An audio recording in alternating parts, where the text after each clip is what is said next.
So hala mga pangga, sasagutin ko na lahat ng mga katanungan nyo about sa tainga ko, kung bakit ako naoperahan at ano pa yung mga tanong nyo. Sasagutin ko. Kasi maraming nagsin sa akin ng message at doon sa mga comment, pero hindi ako nagsasalita. Kasi nga, medyo mahirapan ako sa pagsasalita at medyo pagod ako lagi dahil nga sa mga medicine or mga tinusok sa akin siguro. So kung nakikita nyo yung anak ko, kauuwi lang kasi niya galing sa school. So naghahanap siya ng pagkain doon. So ito po, kung bakit po ako naoperahan, ano pong naoperahan ang tainga ko at kung bakit po, dahil po ito ay may buslot po yung yung eardrum ko. Yung eardrum ko ay buslot po siya. So ngayon, kailangan po nilang operahan. At normally, gusto nilang mag-wait pa ako ng 2 years 2 years pa before nila ako bigyan ng appointment kasi nga daw walang oras, ganon. Pero dito kasi sa Norway, pag hindi ka alam mo yung hindi ka magmasa, ano bang tawag sa atin dyan sa Pinas, kung hindi ka talagang, anuhin mo talaga na kailangan mo na, hindi din talaga kanila bibigyan ng appointment. So that time, talagang nag-ano ako, lagi akong tumawag, halos araw-araw, every 2 hours, tumatawag ako na kailangan ko na talaga kasi parang hindi ako comfortable matulog. Feel ko may something na music sa loob ng tainga ko. At yun, ang dami. Tapos hindi, medyo yung rinig ko, iba din yung rinig ko. Sobrang hindi masyado ako makakarinig. Pag medyo yung boses mo hindi siya mataas, hindi ako makakarinig. So ngayon, talagang lagi ako tumatawag doon sa hospital talaga na kailangan ko na talaga ng appointment. So that time, nung sinabihan nila ako na wala kang makuha ng appointment kasi 1-2 years pa, maghintay ka ganyan, pinag-isipan ko, sabi ko okay. Pinag-isipan ko, after 1 week, talagang tawag pa din ako ng tawag until 2 weeks. Sa tawag ng tawag ko, binigyan nila ako ng appointment. At ito po ay talagang, alam niyo yung nakasiklib ako that time. Nakasiklib ako while inoperahan ako. But, yun nga, plano na, noong 23 ng May, operahan ako.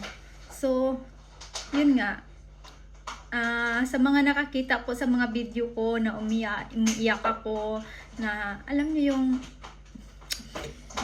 medyo naawa din ako sa sarili ko. So mga nagsabi po dyan na medyo naawa sa akin doon sa mga video ko, huwag kayong maawa sa akin. Kasi the more kayong maawa sa akin, mas lalo akong naawa sa sarili ko.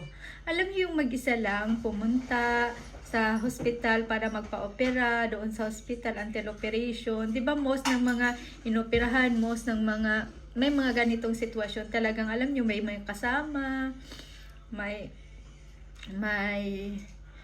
magbabantay, bibisita, alam niyo yung ganun. Pero ako wala. Meron naman mga kaibigan, pero alam niyo sa totoo lang, yung mga tao dito sobrang busy. Sobrang busy. At hindi mo talaga ma-assure na bibisitahin ka. Kasi mga tao dito sobrang busy. At yun lang, nawa ko sa sarili ko at yun nga, naoperahan ako dito sa tainga ko at kailangan nilang i-close yung kailangan nilang i-close yung eardrum ko. Para ma-close nila yung eardrum ko, ang ginawa nila, kailangan nilang i-cut yung tainga ko dito para ma-close nila, para makita nila doon sa loob. At after nilang makat ito, kailangan silang magkuha ng skin ko dito sa labas or dito sa maghiwa sila dito ng skin para itapak. Yun yung words ko sa Bisaya, pero tampal or anong Tagalog doon. Basta itapak doon sa buslot ko na eardrum. So, kailangan nilang magkuha ng skin dito para apakan. Pero, this time kasi, ito yung pangalawang operasyon ko na. Kaya, kailangan nilang lagyan ng something yung eardrum ko. Hindi lang sila magkuha dito. Kailangan din nilang lagyan ng something na parang hindi siya machine, but something na maliit na bagay na ilalagay nila para makarinig ako. But before nila ako inoperahan, talagang sinabi nila na it's not guaranteed na maging okay, it's not guaranteed na makarinig na ako ng normal, it's not guaranteed na wala akong, it's not guaranteed talaga lahat. So, yun, sabi ko, okay lang. Nag-go na ako kahit hindi guarantee. Nag-go talaga ako.